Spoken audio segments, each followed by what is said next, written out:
Zika virus के बढ़ते प्रकोप के बाद जोधपुर में भी चिकित्सा विभाग सतर्क हो गया। इसके चलते मेडिकल कॉलेज में डेंगू और चिकनगुनिया मरीजों की जांच के साथ जीका वायरस की भी स्क्रीनिंग की जा रही है। जोधपुर के लोगों का जयपुर आना जाना रहता है, ऐसे में जोधपुर में भी जीका वायरस का खतरा बढ़ सकता है। इसी को ध्यान में रखकर जोधपुर के अस्पताल भी सतर्क हो गए हैं। Medical college principal doctor S Rathore ने बताया कि जीका वायरस के खतरे को देखते हुए सभी व्यवस्थाएं पहले से ही पूरी कर ली गई है। साथ ही अस्पताल प्रशासन को निर्देश भी दे दिए गए हैं। जीका वायरस से डरने की कोई बात नहीं है, ऐसा कोई खौफ वाली बात नहीं है। जीका वायरस की सिचुएशन बिल्कुल कंट्रोल में है। हमने लगातार पिछले साल से आज दिनांक तक हम जीका वायरस के लिए स्क्रीनिंग टेस्ट कर रहे हैं।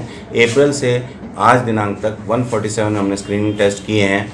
उस स्क्रीनिंग टेस्ट में सारे नेगेटिव आए हैं। जीका का एक भी केस हमारे यहाँ रिपोर्टेड नहीं है। जो भी केस रिपोर्ट हुए हैं वो जयपुर में हुए हैं, मगर हमें थोड़ा सावचेत रहना पड़ेगा और हमारा विभाग भी सावचेत है, क्योंकि जयपुर और जोधपुर में आवागमन प्रतिदिन होता है। इंटरसिटी जाती है सुबह और शाम को भी आती है, और अन्य साधनों से भी हम जयपुर आए दिन कई लोग जाते हैं। तो हमें ये ध्यान रखना है कि जीका वायरस का इन्फेक्शन हम पे ना हो। उसके लिए हमें एक मच्छर होता है एडिस एजिप्टी मच्छर, वो हमको न काटें। उसके लिए हम लंबे बाहें के कपड़े और लंबे आस्तीन के कपड़े और लंबे पैंट्स पहने, जिससे कि शरीर का कोई हिस्सा खुला ना रहे।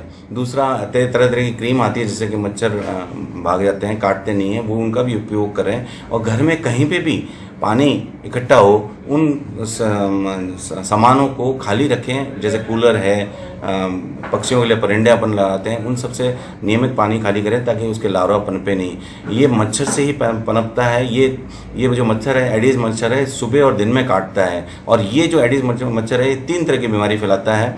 ये एक तो ये जीका, एक चिकनगुनिया और डेंगू और चिकनगुनिया के मरीज तो फिर भी हमारे यहाँ हैं, जीका के नहीं हैं। और हम अगर सावचेती बरतेंगे तो कोई परेशानी नहीं होगी। और इससे जो बुखार आता है वो बुखार हल्का आता है। 80% में तो पता ही नहीं चलता जीका का इन्फेक्शन हुआ है या नहीं हुआ है, ठीक है। 20% में थोड़ा सीवियर आता है, मगर उससे मृत्यु नहीं होती।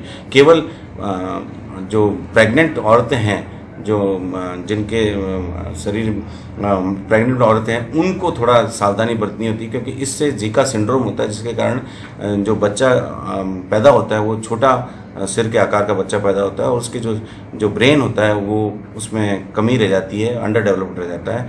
तो प्रेग्नेंट जो वीमेन हैं उनको बहुत ज़्यादा ध्यान रखें। स्वच्छता का तो संदेश एक मैं सोचता हूँ जब शुरुआत हुई थी और उसके बाद से आम जन में इस चीज़ को लेकर जागरूकता तो आई है। बात है उसको करने की। और इस संबंध में जो हमारी आईसी या जो भी स्कूल के माध्यम से करें, जहाँ भी ये एएनएम है, आशा है, चाहे ग्राम पंचायत की बैठकें हैं, इनको निर्देशित किया गया है कि आप जहाँ भी कोई गैदरिंग हो, ग्रुप हो, मीटिंग्स है, वहाँ पे जाके अवश्य रूप से इसकी जानकारी दें कि चाहे स्वाइन फ्लू हो, चाहे डेंगू है, अपने को क्या करना है। और ये पानी का जो स्रोत है, छोटा सा भी स्रोत है, चाहे वो एक कोई गिलास ही पड़ा हुआ हो, टूटी फूटी चीज़ ऊपर अपने छत में पड़ी हुई है, टंकी खुली हुई है, कूलर्स हैं और गमले हैं, गमलों के नीचे भी पानी का एक रहता है, जमा हो जाता है। और इवन फ्रिज के अंदर नीचे वो जो ट्रे अपन जब करते हैं, डिफ्रॉस्ट करते हैं, उसके बाद भी नीचे जाके पानी जमा हो जाता है। ये पर्याप्त है इनको पनपने के लिए।